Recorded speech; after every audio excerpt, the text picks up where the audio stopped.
Greetings, Earthlings. So, if any of you know me in the real life, then you'll know that an iPad is an extremely useful tool for me. Basically, for research, I use it every single day.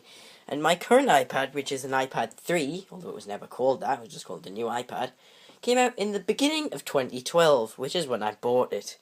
Now, that is 5 years ago, and although my iPad still works, iOS 10 does not support it, and it is much too slow these days, so I went and got this.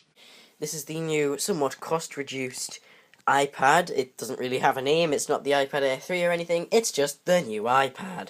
So, we're going to unbox it today, and I'm going to show you it. Let me just get the shrink wrap off, and I'll be right back. Here it is out of the shrink wrap. I'll give you a quick tour of the box. This is the top.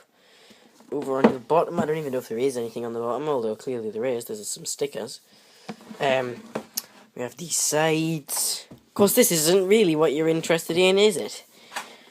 We're going to open the box right here now. I did actually open this just to make sure something majorly wrong hadn't happened, and it's a neck to get this lid off.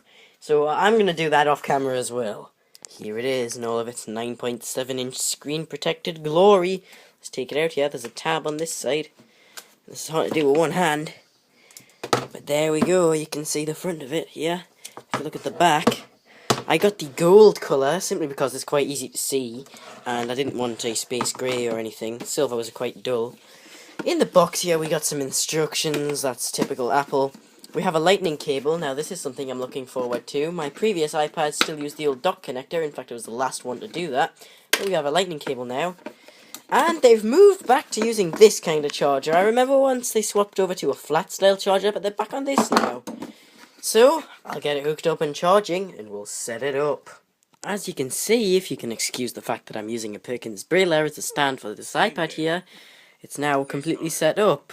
You'll also have to excuse the fact that I'm using my iPhone 4S as a camera right now because my GoPro is in an unreachable location. But this is all now set up. I'm going to go through the process of installing some apps and stuff. I will tell you it seems much faster so far. And I'll see you on the other side of me actually sorting this thing out. I've now got it all set up, so I'll show you Touch ID here. And there you go.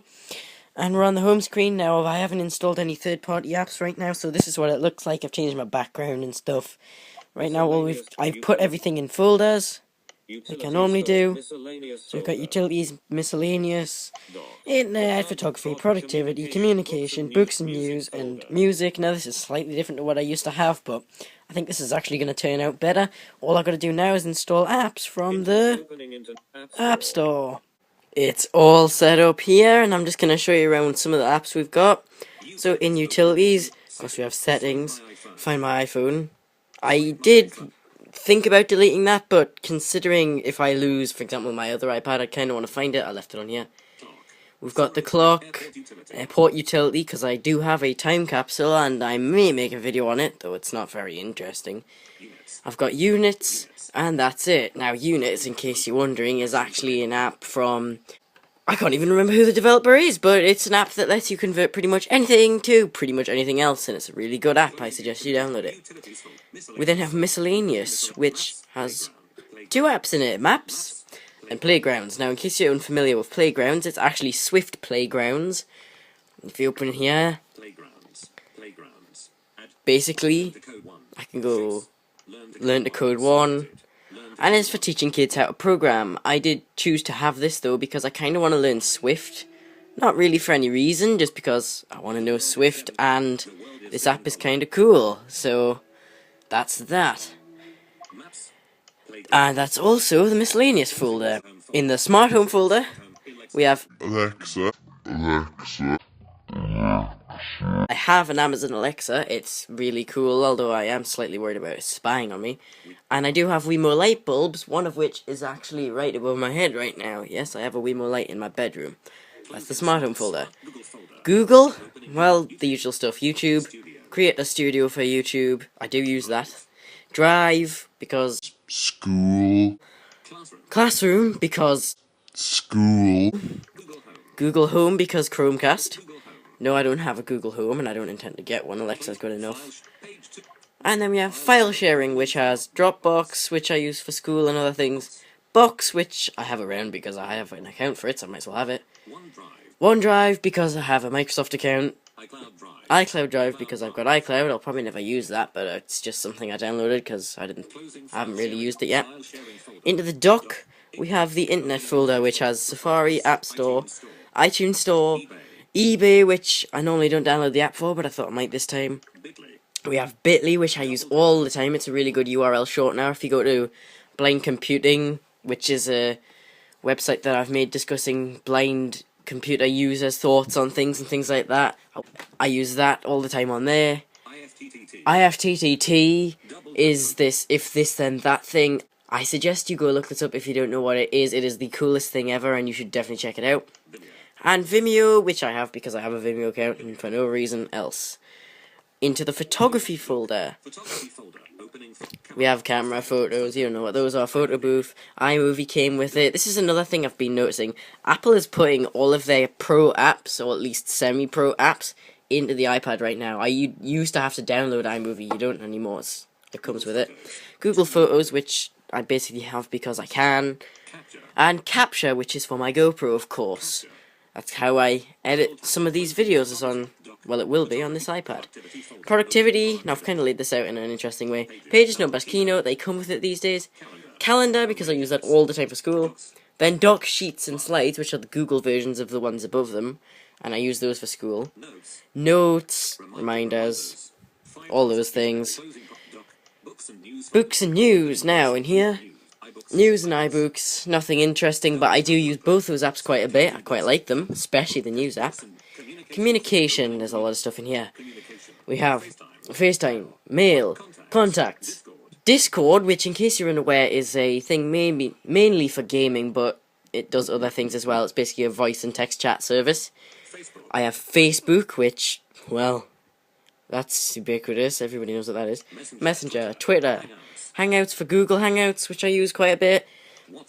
WhatsApp, which I haven't actually been able to get working yet. I just saw it in the top charts and I thought, oh, I've got WhatsApp, I might as well try it, but I can't get it working yet. And that's that. And then finally we have the music folder, which of course contains the music app, podcasts, which I use all the time, GarageBand, which I love, and music memos, which I basically put in here because, well, I've played with it in the past and it's kind of cool. So this is just some test footage here. You can see that this room has had a major tidying up and it's majorly different. We still haven't actually got to fix that shelf yet, but it's actually there now. And this desk, which still has these boxes on it. I've actually put a Wi-Fi card in my computer as well, although I haven't got it set up yet. There'll be videos about some of this stuff. Probably a video about this, as well as some extra stuff related to blind and visual impairments, some of which is in here, such as Victor Reader. And another one of these things that I have for visual impaired people is this thing, which does a similar thing to the Victor Reader. It's a sovereign USB player that has nothing to play right now. Old TV, this computer monitor set up here, which was in my Windows 2000 video, although I've actually moved the computer into the cupboard because, well, there's not enough room. As you could see when I showed you where the computer actually was, the shelf was completely balanced on top, and now, even though there's still loads of stuff on it, it's way better. So yeah, oh yeah, and I forgot to mention this dressing table. No, this is not staying here. You can see me with the iPad.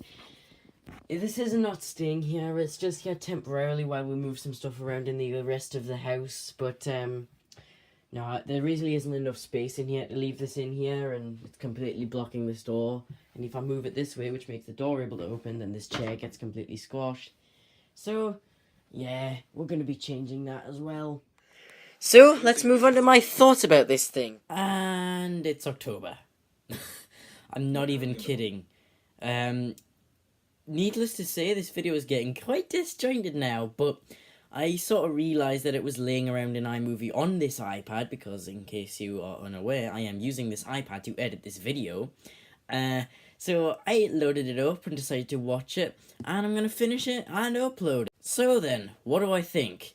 Well, So far, I'm really liking this thing. I've obviously updated it to iOS 11. You can see my home screen here, it's changed quite a bit. And yeah, so I'm loving it. iMovie works really well. There's a couple bugs with iMovie and GarageBand, especially to do with voiceover, I believe, and I will be reporting those to Apple. But that's a software bug that can easily be fixed.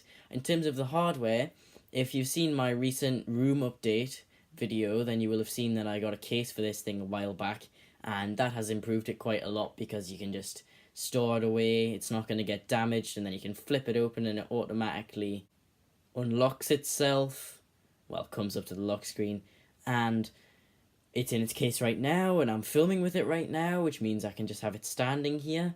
So the thing is absolutely amazing. One thing I will point out though, I am so glad I got the 128GB model, because if I was to get the 32GB model, and I don't think there was a 64GB offered, but I'm not sure, there is no way that I would have fit everything that I fit on this thing on there. I think I've already gone over 32GB because my GoPro has an absolutely amazing picture, but the file size is absolutely horrendous on the thing. So I'm so glad I got the 128, and overall this thing's been going really well. So I hope you liked this video. If you did, a like is most appreciated. You can press that thumbs up button. If you didn't like this video, I guess you can press that thumbs down button. And it is a great idea to subscribe if you like this type of content and want to see it daily in your subscriptions feed. I'll see you next time. Peace.